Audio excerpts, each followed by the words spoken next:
ಕಾಂಗ್ರೆಸ್ನ ವಿಚಾರವನ್ನು ಯೋಚನೆ ಮಾಡಿದ್ರೆ ಇದು ಅಕ್ಷರಶಃ ನಿಜ ಅನಿಸುತ್ತೆ. ಕೇವಲ ಇಂಡಿಯಾದಲ್ಲಿ ಏನಂತ ಅಷ್ಟೇ ಅಲ್ಲ, ಕಾಂಗ್ರೆಸ್ಸಲ್ಲಿ ಇರ್ತಕ್ಕಂಥ ಪ್ರಾಬ್ಲಮ್ ಏನಿವತ್ತು, ನಾಯಕತ್ವ ಯಾರ್ದು ಅಂತ ಕನ್ಫರ್ಮ್ ಆಗ್ತಾ ಇಲ್ಲ, ಪ್ರೈಮ್ ಮಿನಿಸ್ಟರ್ ಕ್ಯಾಂಡಿಡೇಟ್ ಯಾರು ಅಂತ ಗೊತ್ತಿಲ್ಲ, ಸಿದ್ಧಾಂತ ಏನು ಅಂತೇಳಿ ಪಕ್ಷಕ್ಕೆ ಮರ್ತೇ ಹೋಗಿದೆ, ಮತ್ತೆ ಪಾರ್ಟಿಯ ಕಮಿಟ್ಮೆಂಟ್ ಎಷ್ಟಿದೆ.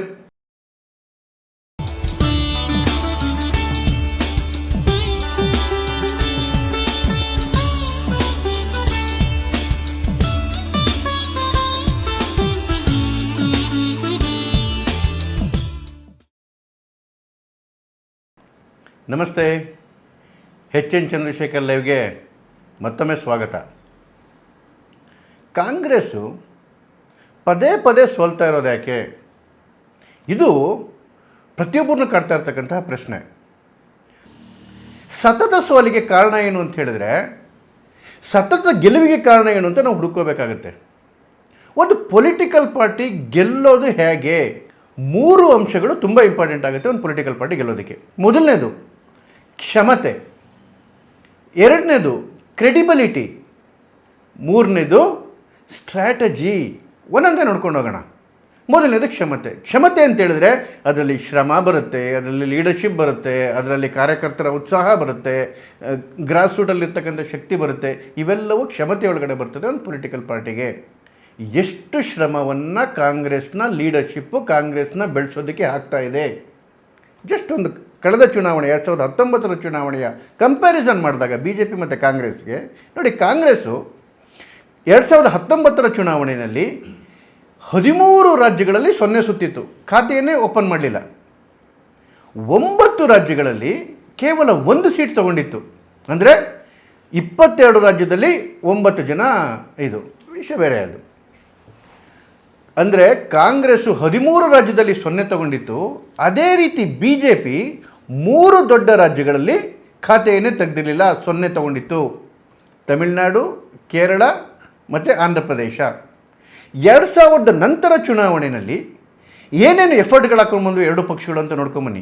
ಎಷ್ಟು ಬಾರಿ ಕೇರಳಗೆ ಪ್ರಧಾನಮಂತ್ರಿ ಅವರು ಹೋಗಿ ಬಂದರು, ಎಷ್ಟು ಬಾರಿ ಅಮಿತ್ ಶಾ ಹೋಗಿ ಬಂದರು, ತಮಿಳುನಾಡಲ್ಲಿ ಏನೆಲ್ಲ ಕೆಲಸಗಳು ನಡೀತು. ಕಳೆದ 3.5 ತಿಂಗಳುಗಳಲ್ಲೇ 8 ಬಾರಿ ಪ್ರಧಾನಮಂತ್ರಿಗಳು ಅದಕ್ಕೆ ಹೋಗಿ ಬಂದರು ತಮಿಳುನಾಡಿಗೆ. ಅಲ್ಲಿ ಹೊಸ ಲೀಡರ್ಶಿಪ್ ನುಡುಕಿದ್ದು, ಕ್ಯಾಸ್ಟ್ ಕಾಂಬಿನೇಷನ್ಗಳನ್ನ ಮಾಡಿದ್ದು. ಮತ್ತು ಆಂಧ್ರ ಪ್ರದೇಶದಲ್ಲಿ ಎಲ್ಲಿ ನಮ್ಮ ಶಕ್ತಿನೇ ಇರಲಿಲ್ಲ, ಅಲ್ಲೆಲ್ಲವೂ ಕೂಡ ಹೇಗೆ ಈ ಕಾಪು ಈ ಕ್ಯಾಸ್ಟ್ ಕಾಂಬಿನೇಷನ್ನ ಮಾಡಿದ್ದು, TDP ಜೊತೆ ಜನಸೇನೆ ಜೊತೆ ಅಲಯನ್ಸ್ ಮಾಡಿದ್ದು, ಇಷ್ಟೂ ಕೆಲಸಗಳು ನಿರಂತರವಾಗಿ ಆಗ್ತಾ ಬಂತು. ಹಾಗಾಗಿ ಇವತ್ತಿನ ರಿಸಲ್ಟ್ಗಳೇನು ಬರ್ತಾ ಇದೆ, ಅಲ್ಲೆಲ್ಲವೂ ಕೂಡ ಹಿಂದೆ 5% ಯಾವತ್ತೂ ದಾಟಿರಲಿಲ್ಲ ತಮಿಳುನಾಡಲ್ಲಿ. ಇವತ್ತು ಆಲ್ಮೋಸ್ಟ್ 25-30% ಬರ್ತಕ್ಕಂಥ ಚಾನ್ಸಸ್ ಇದೆ.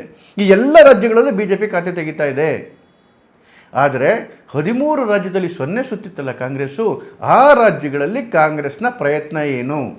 ಕಳೆದ ಬಾರಿ ಗುಜರಾತಲ್ಲಿ, ರಾಜಸ್ಥಾನದಲ್ಲಿ, ಆಂಧ್ರದಲ್ಲಿ, ಜಾರ್ಖಂಡಲ್ಲಿ, ಛತ್ತೀಸ್ಗಢಲ್ಲಿ, ಹರಿಯಾಣದಲ್ಲಿ, ಡೆಲ್ಲಿನಲ್ಲಿ, ಜಮ್ಮು ಕಾಶ್ಮೀರದಲ್ಲಿ, ಉತ್ತರಾಖಂಡದಲ್ಲಿ, ಹಿಮಾಚಲ ಪ್ರದೇಶದಲ್ಲಿ, ತ್ರಿಪುರಾದಲ್ಲಿ, ಅರುಣಾಚಲ ಪ್ರದೇಶ ಮತ್ತು ಸಿಕ್ಕಿಂನಲ್ಲಿ ಒಂದೇ ಒಂದು ಸೀಟು ಕಾಂಗ್ರೆಸ್ ಗೆದ್ದಿರಲಿಲ್ಲ. ಸರಿ, ಸೋತಾದ ಮೇಲೆ 5 ವರ್ಷ ಸಮಯ ಇತ್ತಲ್ಲ, ಏನು ಪ್ರಯತ್ನಗಳು ನಡೆದವು? ಈ ರಾಜ್ಯಗಳಿಗೆ ಎಷ್ಟು ಬಾರಿ ಸೋನಿಯಾ ಗಾಂಧಿಯವರು ವಿಸಿಟ್ ಮಾಡಿದ್ರು, ಎಷ್ಟು ಬಾರಿ ರಾಹುಲ್ ಗಾಂಧಿಯವರು ವಿಸಿಟ್ ಮಾಡಿದ್ರು, ಎಷ್ಟು ಬಾರಿ ಮಲ್ಲಿಕಾರ್ಜುನ್ ಖರ್ಗೆ ಅವರು ಹೋಗಿ ಬಂದರು, ಯಾವ್ಯಾವ ಪ್ರಯತ್ನ ಆಯಿತು, ಯಾವ್ಯಾವ ಅಲಯನ್ಸ್ ಆಯಿತು? ಯಾವುದೂ ಆಗಲಿಲ್ಲ. ಅದರಿಂದ ಪರಿಣಾಮ ಏನಾಯಿತು? ಕಳೆದ ಬಾರಿ 13 ರಾಜ್ಯಗಳಲ್ಲಿ 0 ಸುತ್ತಿದ್ದಂತಹ ಕಾಂಗ್ರೆಸ್ಸು ಈ ಬಾರಿ ಅದಕ್ಕೆ 4 ಸ್ಟೇಟ್ ಜಾಸ್ತಿಯಾಗಿ 17 ರಾಜ್ಯಗಳಲ್ಲಿ ಒಂದೇ ಒಂದು ಸೀಟ್ ಗೆಲ್ತಾ ಇಲ್ಲ. ಅದೇ BJP ಕಳೆದ ಬಾರಿ 3 ರಾಜ್ಯಗಳಲ್ಲಿ 0 ಸುತ್ತಿದ್ದು ಇವತ್ತು ಭಾರತದ 28 ರಾಜ್ಯಗಳಲ್ಲಿ, ಸಿಕ್ಕಿಂ ಒಂದು ಹೊರತುಪಡಿಸಿದ್ರೆ ಎಲ್ಲ ರಾಜ್ಯಗಳಲ್ಲೂ ಖಾತೆಯನ್ನು ತೆಗಿತಾ ಇದೆ, ಬಲಿಷ್ಠವಾದ ಪಕ್ಷವಾಗಿ ಹೊರಹೊಮ್ಮತಾ ಇದೆ. ಇದು ಮೊದಲನೇ ಕ್ಷಮತೆ ಬಗ್ಗೆ. ಎರಡನೇದು ಕ್ರೆಡಿಬಿಲಿಟಿ.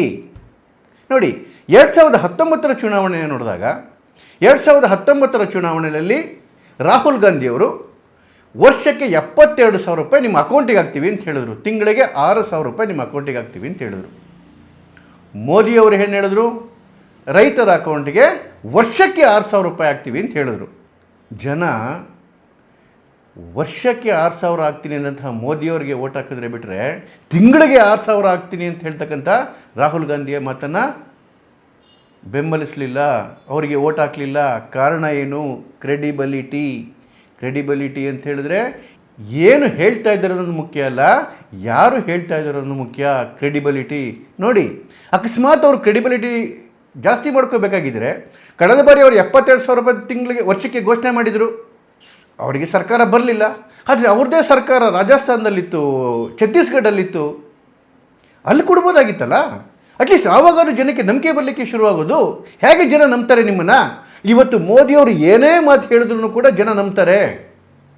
ನೀವೇನೇ ಹೇಳಿದ್ರು ಕೂಡ ಇವತ್ತು 1 ಲಕ್ಷ ಹಾಕ್ತೀನಿ, 2 ಲಕ್ಷ ಹಾಕ್ತೀನಿ ಅಕೌಂಟ್ಗೆ, ಏನು ಹೇಳಿದ್ರು ಕೂಡ ಜನ ನಂಬ್ತಾ ಇಲ್ಲ. ಕಾರಣ ಏನು ಅಂತ ಹೇಳಿದ್ರೆ ಕ್ರೆಡಿಬಿಲಿಟಿಯನ್ನು ಉಳಿಸ್ಕೊಂಡಿಲ್ಲ. ಇನ್ನು ಮೂರನೇ ಫ್ಯಾಕ್ಟರು ಸ್ಟ್ರ್ಯಾಟಜಿ. ಒಂದು ಪೊಲಿಟಿಕಲ್ ಪಾರ್ಟಿ, ಜಗತ್ತಿನಲ್ಲಿ ಯಾವುದೇ ದೇಶದಲ್ಲಾಗಿರಲಿ, ಒಂದು ಪೊಲಿಟಿಕಲ್ ಪಾರ್ಟಿ ಬಲಿಷ್ಠವಾಗಿ ಬೆಳಿಬೇಕು ಅಂತೇಳಿದರೆ ಅದು ಸರಿಯಾದಂತಹ ಸ್ಟ್ರಾಟಜಿಗಳನ್ನ ಮಾಡಬೇಕು. ಅದಕ್ಕೆ ಅದನ್ನು ರಾಜಕೀಯ ಅಂತಾರೆ, ರಾಜನೀತಿ ಅಂತಾರೆ. ಎಲ್ಲಿ ತನ್ನ ಶಕ್ತಿ ಅತ್ಯಂತ ಕಡಿಮೆ ಆಗಿದೆ ಅಲ್ಲಿ ಬೇರೆಯವರ ಬೆಂಬಲ ತಗೊಂಡು ಕಾಂಬಿನೇಷನ್ಗಳನ್ನ ಮಾಡಿಕೊಂಡು ಅಲಯನ್ಸ್ಗಳು ಮಾಡ್ಕೊಳ್ಳೋದಾಗಲಿ, ಶಕ್ತಿ ಜಾಸ್ತಿ ಇದ್ದ ಕಡೆಗೂ ಕೂಡ ತನ್ನ ಶಕ್ತಿಯನ್ನು ಮತ್ತಷ್ಟು ವೃದ್ಧಿ ಮಾಡ್ಕೊಳ್ಳೋದಕ್ಕೆ ಪ್ರಯತ್ನ ಪಡೋದಾಗಲಿ, ಇವು ಸ್ಟ್ರಾಟಜಿಯ ಭಾಗಗಳಾಗುತ್ತೆ. ಉದಾಹರಣೆಗೆ ತಮಿಳುನಾಡಲ್ಲಿ 2019ರಲ್ಲಿ ಒಂದೇ ಒಂದು ಸೀಟ್ ಗೆಲ್ಲಿಲ್ಲ B J P. Vote share ಎಷ್ಟು ಬಂತು? ಕೇವಲ 3.6%. 2014ರಲ್ಲಿ 1 ಸೀಟ್ ಗೆದ್ದಿತ್ತಲ್ಲಿ ಕನ್ಯಾಕುಮಾರಿ, ಅದನ್ನು ಸೋತ್ರು 2019ರಲ್ಲಿ. ಆದರೆ 2014ರಿಂದ ತಮಿಳುನಾಡು ಮೇಲೆ ಕಣ್ಣಿಟ್ಟಿತ್ತು ಬಿ ಜೆ ಪಿ. ಆಗ ಅಮಿತ್ ಶಾ ಅವರು ಅಧ್ಯಕ್ಷರಾಗಿದ್ದರು. 2015ರಲ್ಲೇ ದೇವೇಂದ್ರ ಚಾರಿಟಬಲ್ ಟ್ರಸ್ಟ್ ಅಂತಕ್ಕಂಥ ಒಂದು ಕಾರ್ಯಕ್ರಮಕ್ಕೆ ಅಟೆಂಡ್ ಆಗೋದು ಪಾಲಾರ್ ಸಮುದಾಯದ ದೊಡ್ಡ ಸಭೆಯಾಗಿತ್ತು. ಅದರ ಜೊತೆ ಗುರುತಿಸ್ಕೊಂಡ್ರು. ಕಾರಣ ಏನು ಅಂತ ಹೇಳಿದ್ರೆ ತಮಿಳುನಾಡಲ್ಲಿ ಬಿ ಜೆ ಪಿಯನ್ನು ಬ್ರಾಹ್ಮಣರ ಪಕ್ಷ ಅಂತ ಇದ್ರು, ಹಿಂದಿಗಳ ಪಕ್ಷ ಅಂತ ಹೇಳ್ತಾ ಇದ್ರು. ಆ ಟ್ಯಾಗಿಂದ ಕಿತ್ಕೊಂಡು ಆಚೆ ಬರಬೇಕಿತ್ತು. ಸೊ ಪಾಲಾರ್ ಸಮುದಾಯವನ್ನು ಹೋಲಿಸ್ಕೊಂಡ್ರು. ಅದಾದಮೇಲೆ 3 ಜನ ಅಧ್ಯಕ್ಷರುಗಳು ಬಂದರು. ತಮಿಳೈ ಸುಂದರರಾಜನ್ ಬಂದರು, ಅದಾದಮೇಲೆ ದಲಿತರು ಮುರುಗನ್ ಬಂದರು, ಅದಾದಮೇಲೆ ಗೌಂಡರ್ ಅಣ್ಣಾಮಲೈಯವರು ಬಂದರು. ಜೊತೆಗೆ ಈ ಬಾರಿ ತೇವರ್ ಸಮುದಾಯದ ADMK ರೆಬಲ್ ಗ್ರೂಪು ಓ ಪನ್ನೀರ್ಸೆಲ್ವಂ ಅವ್ರ ಜೊತೆ ಅಲಯನ್ಸ್ ಮಾಡಿಕೊಂಡ್ರು. TTV ದಿನಕರನ್ ಜೊತೆ ಅಲಯನ್ಸ್ ಮಾಡಿಕೊಂಡ್ರು. ಮತ್ತು ಅತಿ ಹೆಚ್ಚು ವೆನ್ನಿಯಾರ್ ಸಮುದಾಯದ ಹಿಡಿತ ಇಟ್ಕೊಂಡಿರ್ತಕ್ಕಂಥ PMK ಜೊತೆ ಅಲಯನ್ಸ್ ಮಾಡಿಕೊಂಡ್ರು. ಹೀಗಾಗಿ ತಮಿಳುನಾಡಲ್ಲಿ ಏನಾಯಿತು, ಒಂದು ರೈನ್ಬೋ ಅಲಯನ್ಸ್ ನಿರ್ಮಾಣ ಆಯಿತು. ಹಾಗಾಗಿ ಇವತ್ತೊಂದು ದೊಡ್ಡ ಶಕ್ತಿಯಾಗಿ ಹೊರಹೊಮ್ಮತಾ ಇದೆ ತಮಿಳುನಾಡಲ್ಲೂ ಕೂಡ BJP. ಅದೇ ರೀತಿ ಆಂಧ್ರದಲ್ಲಿ ಶಕ್ತಿನೇ ಇಲ್ಲ, ಕೇವಲ 1% ಅಷ್ಟೇ ಕಳೆದ ಬಾರಿ ಬಂದಿದ್ದು, 1 ಸೀಟು ಗೆದ್ದಿರಲಿಲ್ಲ. ಆದರೆ ಅಲ್ಲಿ ಕೂಡ ಕಾಪುಗಳ ಮತ್ತು ಕಮ್ಮಗಳ ಸಮುದಾಯವನ್ನು ಜೊತೆಗೂಡಿಸ್ಕೊಳ್ತಕ್ಕಂಥ ಪ್ರಯತ್ನಗಳಾಯಿತು. TDP ಜೊತೆ ಅಲಯನ್ಸ್ ಮಾಡ್ಕೊಂತು, ಜನಸೇನಾ ಜೊತೆ ಅಲಯನ್ಸ್ ಮಾಡ್ಕೊಂತು, ಇವತ್ತು ಒಂದು ದೊಡ್ಡ ಫಾರ್ಮಿಡಬಲ್ ಅಲಯನ್ಸ್ ಆಗಿ ಅಲ್ಲಿ ರಾಜ್ಯ ಸರ್ಕಾರ ಅಧಿಕಾರಕ್ಕೂ ಕೂಡ ಬರ್ತಾ ಇದೆ. ಜೊತೆಗೆ ಲೋಕಸಭೆಯಲ್ಲೂ ಕೂಡ ಅತಿ ಹೆಚ್ಚು ಸೀಟ್ಗಳನ್ನ ಗೆಲ್ತಾ ಇದೆ. ಇದು ಸ್ಟ್ರಾಟಜಿ. ಆದರೆ ಕಾಂಗ್ರೆಸ್ ಮಾಡಿದ್ದೇನು? ಮತ್ತು ಉತ್ತರ ಪ್ರದೇಶದಲ್ಲಿ BJP ಕಳೆದ ಬಾರಿ ಅತಿ ಕಡಿಮೆ ಸೀಟ್ಗಳನ್ನ ಗೆಲ್ತು. 2014ಕ್ಕೆ ಹೋಲಿಸ್ಕೊಂಡ್ರೆ ಕೇವಲ 62 ಅಷ್ಟೇ ಗೆದ್ದಿದ್ದು. ಯಾಕೆ ಅಂತ ಹೇಳಿದ್ರೆ ಕಳೆದ ಬಾರಿ ದಲಿತ ಸಮುದಾಯದ BSP, SP ಯಾದವ ಸಮುದಾಯದ್ದು, ಜೊತೆಗೆ ಕಾಂಗ್ರೆಸ್ಸು, ಮುಸ್ಲಿಂ ಸಮುದಾಯಗಳ ಹೆಚ್ಚು ಬೆಂಬಲ ಇರ್ತಕ್ಕಂಥದ್ದು, ಜೊತೆಗೆ RJD ಜಾಟ್ ಸಮುದಾಯ ಇರ್ತಕ್ಕಂಥದ್ದು, ಇವೆಲ್ಲ ಪಕ್ಷಗಳು ಒಟ್ಟಿಗೆ ಘಟಬಂಧನ ಮಾಡ್ಕೊಂಡಿದ್ವು. ಹಾಗಾಗಿ BJPಯ ಸೀಟ್ಗಳ ಸಂಖ್ಯೆ ತುಂಬ ಕಡಿಮೆ ಆಯಿತು. ಆದರೆ ತಕ್ಷಣ ಪ್ರವೃತ್ತರಾದಂತಹ BJPಯವರು ಏನು ಮಾಡಿದ್ರು? ತಕ್ಷಣ ಕುರ್ಮಿ ಸಮುದಾಯದ ಅಪ್ನಾದಳ್ಳು ಹೇಗೂ ಜೊತೆಗಿತ್ತು, ನಿಷಾದ್ ಸಮುದಾಯ ಅದನ್ನು ಜೊತೆಗೆ ಹಾಕ್ಕೊಂಡ್ರು, ಅಲಯನ್ಸ್ ಮಾಡಿಕೊಂಡ್ರು. ರಾಜ್ಬರ್ ಸಮುದಾಯ ಅವ್ರ ಜೊತೆ ಅಲಯನ್ಸ್ ಮಾಡಿಕೊಂಡ್ರು. ಜೊತೆಗೆ RJD ಏನು ರಾಷ್ಟ್ರೀಯ ಲೋಕದಳ ಜಯಂತ್ ಚೌಧರಿ ಅವ್ರದ ಜಾಟ್ ಸಮುದಾಯ ಏನಿತ್ತು ಅದನ್ನು ಕೂಡ ಜೊತೆ ಕರ್ಕೊಂಡು ಒಂದು ಅಲಯನ್ಸ್ ಮಾಡಿಕೊಂಡ್ರು. ಕಾಂಗ್ರೆಸ್ ಮಾಡಿದ್ದೇನಲ್ಲಿ ಜೊತೆಲಿದ್ದಂತಹ BSPನೂ ಆಚೆ ಕಡೆಗೆ ಆಗ್ತು, ದಲಿತ ಸಮುದಾಯದ್ದು. ಜೊತೆಗೆ RLD ಜಾಟ್ ಸಮುದಾಯದಿದ್ದು ಅದನ್ನು ಕೂಡ ಆಚೆ ಕಡೆಗಾಯಿತು.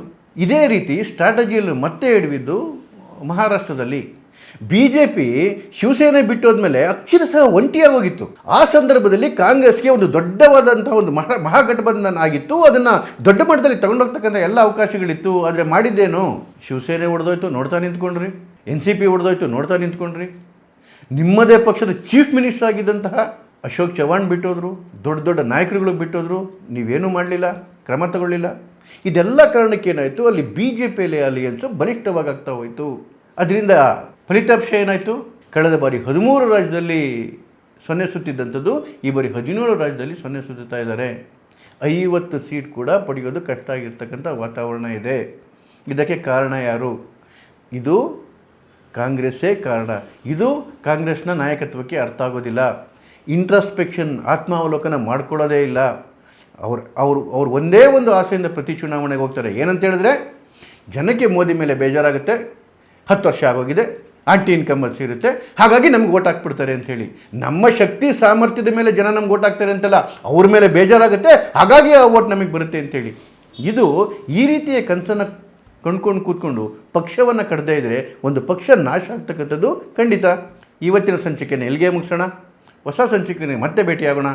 ದಯಮಾಡಿ HN ಚಂದ್ರಶೇಖರ್ ಲೈವನ್ನು ಲೈಕ್ ಮಾಡಿ, ಸಬ್ಸ್ಕ್ರೈಬ್ ಮಾಡಿ, ನಿಮ್ಮ ಎಲ್ಲ ಸ್ನೇಹಿತರುಗಳಿಗೆ ಬಂಧುಗಳಿಗೆ ಸಬ್ಸ್ಕ್ರೈಬ್ ಮಾಡೋದಕ್ಕೆ ಹೇಳಿ. ನಮಸ್ಕಾರ.